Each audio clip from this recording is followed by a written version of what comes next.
नमस्कार। मराठी चित्रपट आणि रंगभूमी या दोन्ही क्षेत्रांवर आपल्या नैसर्गिक अभिनयाने आपला ठसा उमटवणारे ज्येष्ठ अभिनेते चित्तरंजन कोलटकर यांचं नुकतंच निधन झालं। नायक, खलनायक, चरित्र अभिनेता यासारख्या अनेक भूमिका त्यांनी यशस्वीपणे साकारल्या। देखणा खलनायक म्हणून ते रसिकांमध्ये प्रिय होते।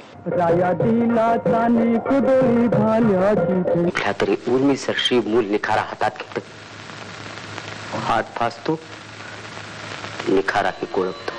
1944 साली भावबंधन या नाटकातून सुरू झालेल्या त्यांच्या अभिनय कारकिर्दीत बेबंदशाही, आग्र्याहून सुटका, पद्मिनी, इथे ओशाळला मृत्यू, मुद्रा राक्षस, पंडितराज जगन्नाथ अशा ऐतिहासिक नाटकातून आणि अश्रूंची झाली फुले, गारंबीचा बापू अशा सामाजिक नाटकातून त्यांनी केलेल्या भूमिका प्रचंड लोकप्रिय झाल्या। तशीच एकच प्याला या नाटकातील त्यांची भूमिका अजरामर झाली। रंगभूमी सोबत चित्रपटातूनही 2 दशकाहून अधिक काळ त्यांनी आपल्या खलनायकी भूमिकांनी गाजवला। आता पुरं होईल, न्या पुरं करीन, ह्यो कंटेश्वर आहे साक्षीला। गोंडस तुझा बांधा अधिक आला डौल, गोमटा तुझा खांदा अधिक झाला गोल। त्यांच्या या यशस्वी कारकिर्दीसाठी त्यांना विष्णुदास भावे पुरस्कार, भालजी पेंढारकर पुरस्कार, नानासाहेब फाटक पुरस्कार आणि ह्यासारख्या अनेक पुरस्कारांसोबत झी तर्फे जीवन गौरव पुरस्कारानेही गौरवण्यात आलं होतं।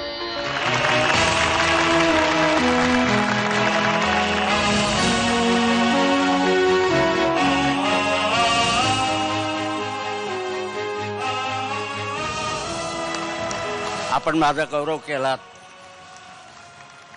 काय म्हणू। ज्यांच्या संस्थेमध्ये 12 वर्ष मी काम केलं ते भालचंद्र पेंढारकर, प्रभाकर पणशीकर, त्याच्याकडे 12 वर्ष मी काम केलं। माझे दिवस सुखात गेले, मी तृप्त आहे, मी समाधानी आहे। आपलं प्रेम असंच नेहमी मिळू द्या। धन्यवाद। आपल्या जबरदस्त अभिनय शैलीने पुरस्कारांवर आणि रसिकांच्या मनावर आपलं नाव कोरणाऱ्या या नटसम्राटाला झी आणि हाऊसफुलच्या संपूर्ण टीमतर्फे विनम्र अभिवादन।